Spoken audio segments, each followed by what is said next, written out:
सारनाथ में 5 साल से तपस्या कर रहे थे, कुछ समझे में नहीं आया। मृगदाब वन में तपस्या कर रहे थे, इनको कुछ ज्ञान ही नहीं मिल रहा था। इनके साथ 5-6 और दोस्त था सब।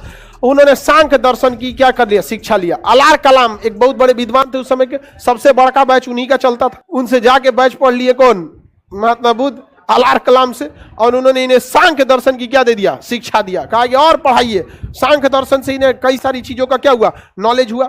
कई सारी चीज, आप बड़े बुजुर्ग के पास बढ़िएगा तो कई सारी क्या होगे, कहाँ आपको बातें बताएंगे यहाँ पर।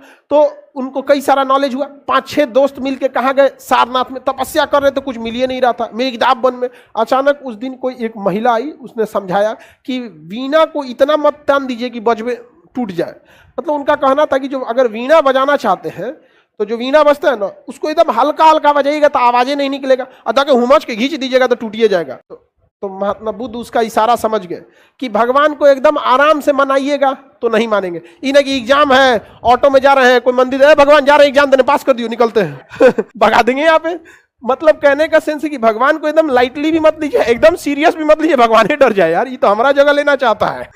तो उन्होंने कहा कि ओह भाई, हमको थोड़ा सा तपस्या का मॉडल चेंज करना पड़ेगा। तो बिना उन लोग को अपने दोस्तों से कहा कि भाई तुम सारनाथ में तपस्या कर, मिल जाएगा तो हमको बताना। और ये बिहार चले आए, कहाँ पर, गया में। और वहां पर ये कठोर तपस्या करने लगे। और गया में जिस जगह, गया मेन सिटी से थोड़ा गांव में हट के, मेन सिटी में कहाँ, थोड़ा सा दूर, 10-15 किलोमीटर दूर, नदी के किनारे, नदी का नाम क्या था वहां पर, फल्गु नदी या निरंजना नदी।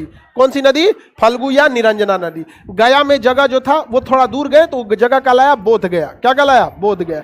नदी का नाम फल्गु। कौन सी नदी, फल्गु। इसी को क्या कहते हैं, निरंजना।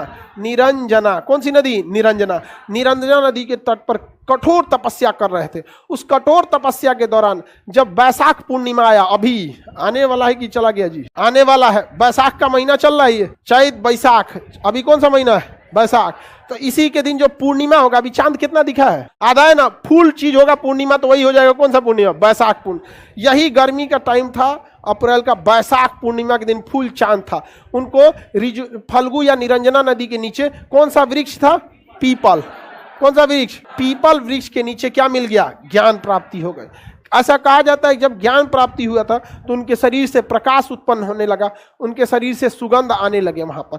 तो उनको ज्ञान की क्या हो गई, प्राप्ति हो गई। और वो सिद्धार्थ से क्या कहलाए, बुद्ध, महात्मा बुद्ध। क्या कहलाए, महात्मा बुद्ध कहलाए। क्या कहलाए, बुद्ध। बुद्ध